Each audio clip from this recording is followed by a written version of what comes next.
Hey, what's up guys, and welcome to this video. This video is a full review of this thing right here, not the TV itself, the Amazon Fire TV Stick. Now, the Amazon Fire TV Stick is a new product that is essentially a Chromecast competitor. Both this and the Chromecast are HDMI sticks that plug into the back of your television, your AV receiver, or any other HDMI device, and enables you to effectively turn it into a smart TV platform. Whether you've got an older smart TV that's a bit pants, or whether you just don't have one at all, the whole benefit of this is that it's a cheap way to get a load of great content to your TV without having to be paying a stupid amount of money for anything like a home PC server or going out and buying a whole new TV just because you want the smart TV platform. So that's what the Amazon TV Stick is, but what does it actually do? Well, it is an Amazon product, so like all Amazon products, if you've already bought a lot of stuff from Amazon, be it apps, music, or of course if you're a Prime member, then you can access all the Amazon benefits. So the main one being the Amazon Prime Instant Video. So this is like a Netflix video on demand like service, and so you can get all sorts of TV streamed straight to your stick at no extra cost as long as you do have that Prime subscription. If you don't have a Prime subscription, then you can watch anything on the Amazon Marketplace as long as you're willing to pay per thing that you watch. So some stuff is available as soon as it comes out on Blu-ray, or sometimes before that, so it's not included in the Prime subscription, so you'll have to pay a little bit extra for that. So if there's a film that came out this week, you should probably be able to watch it on the stick. Of course it depends what it is, but this will be at an extra cost. So it's another way of sort of renting or buying your titles outright. If you don't like Amazon stuff, then of course you've got Netflix, which is one of the big things I've been using. So if you're a Netflix member and you don't have something like a PlayStation 3 lying around, or you just want to turn maybe a study spare TV into a smart TV, then this is definitely a sensible way to do it. Now this is your home screen. You can see it says home. Now navigating is very simple, and you do it with the included remote. This is one of the big differences between this and the Chromecast, is that, so I'm told anyway, the Chromecast doesn't actually come with a remote, you use your TV app. You can see at the moment it's gone into a screensaver because I have been sitting here talking and not using it. If we scroll through, you can see we have our home screen, and that has a load of the featured apps or the recent apps and things like that that we're likely to watch. Prime Video, if you're a Prime Video subscription person, then this is probably going to be the screen you're looking at most because you've got all of your Amazon stuff here. So if you want to watch something, it's literally just a case of scrolling along to it and then clicking the play button and then choosing an episode and watching it. Very simple. Like I say earlier, if you don't have Prime, you can buy things outright, but if they are available on Prime, then this is definitely a much more expensive way of doing things. But maybe you don't want to pay the yearly fee of something like £60 or thereabouts, or of course your regional equivalent. For a year it's actually pretty reasonable, but a lot of people don't want to be doing it, so it's nice that we do have the option to buy things pay as you go. Moving down, you have a separate movies and TV section, which is again all from the Amazon Marketplace. We have a watch list similar to Netflix, so you can see stuff I want to watch here, sort of queued them up. I can just go here, pick something and play it. Simple. Video library, this is if I've rented or purchased stuff, and you can see I haven't done that. Games, Crossy Road, we've been playing that a lot downstairs. It's a game that if you haven't played it before, it's quite popular on iOS and Android. It's essentially just a mini game, smartphone game thing that gives you a few 15-30 minutes of entertainment, and it's games like that that are mainly present on this. If you want to be playing better games, then you either need a games console or you need the Amazon games console, which is kind of like a middle of the road that can play more high-powered games and comes with a remote. With this, you can only play the games that support the remote. This one does, but a lot of them won't because you'll need more functionality than 5 buttons. Moving down, you can see we have the apps page. So the main thing really I use here is YouTube and Netflix. It's worth noting that at the moment, I was going to say at present, changed my mind. At present, the YouTube is kind of like a web browser thing that's optimized for TVs. It's not a true native app, but we are told that one is coming. You can use Netflix as well if you want to do that. And the other cool thing is that you can control all these things with your phone, which I'll get onto in a moment.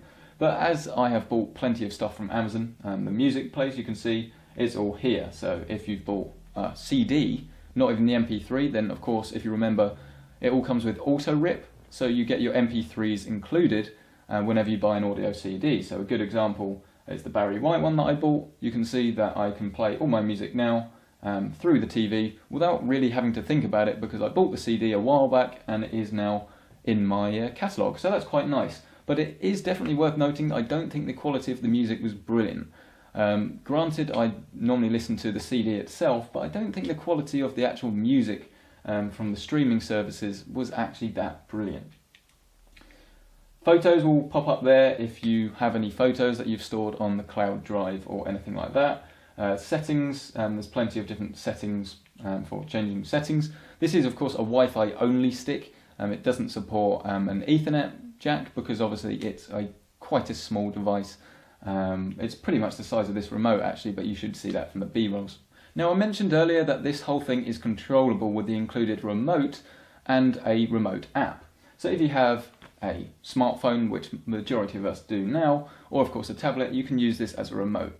So if you just want to do some basic activities, you can just swipe up and down and that'll go up and down.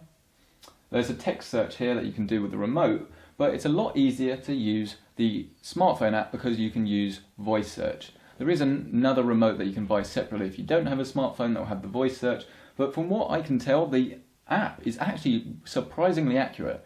If I want to watch, I don't know, let's say Troy. Very quick. Wouldn't say I'm particularly close to the router. We've got a good router downstairs, but that is surprisingly quick. Let's try it with something else. Outlander. And there we have it, Outlander. And you can click on it and then it will come up with all your results. That is one of the best smartphone apps I've seen for a service like this. I've used quite a few. A lot of them don't always work, but this one seems to be very good. If you want to do text search, you can just get the keyboard of your phone up as well. But then all the other functionality is there, and if you accidentally go into the home screen, you don't need to worry about it. You just simply open up the app.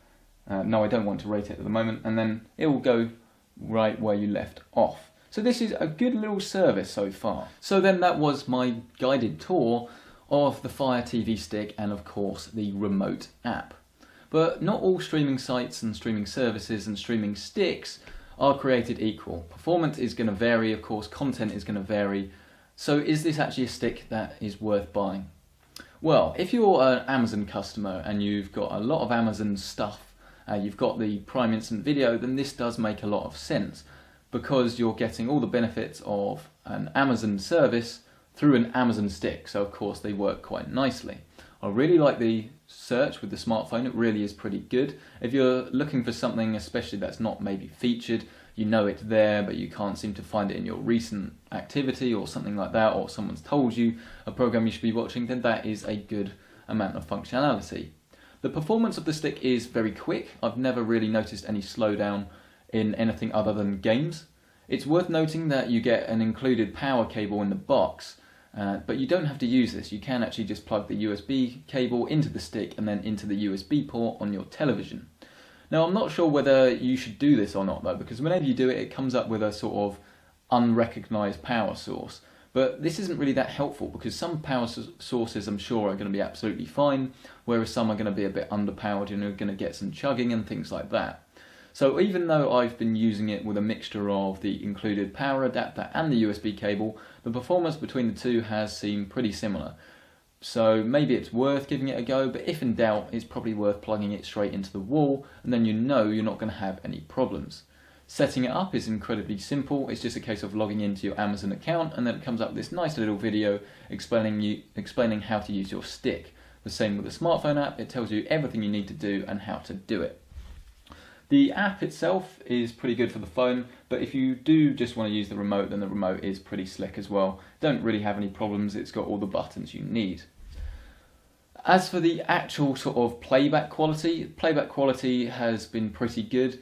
I would say that from time to time it's not always as good as I would like. This is a Wi-Fi only stick, so that could be the reason. I'm mainly used to using Ethernet devices, but for example when I start streaming something, pretty much 9 times out of 10 it will start streaming it in quite a low quality before maybe 10-15 seconds later popping into the HD quality that of course we expect. So it's not a big deal, but it is definitely something to mention. But that's really the only main problem I have with the stick. but this is all available at the brilliant price of about £30. It's probably a tiny bit more than that, and of course whatever it is in your region.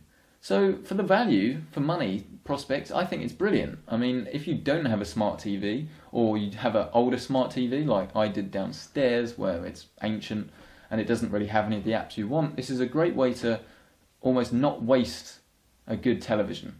And so then that pretty much brings us to the end of this video. The only other things worth mentioning are that in the box you get a power cable, USB cable, the stick, and a HDMI extender. So if you can't easily fit this device into the back of your television for whatever reason, you probably will be able to if you use the included extender. If you want to play games on this device, it's going to be a little bit juddery depending on the game, because although it's quite high powered, it's not high powered enough to be playing all these amazing titles. And of course, because you've got just this remote with it,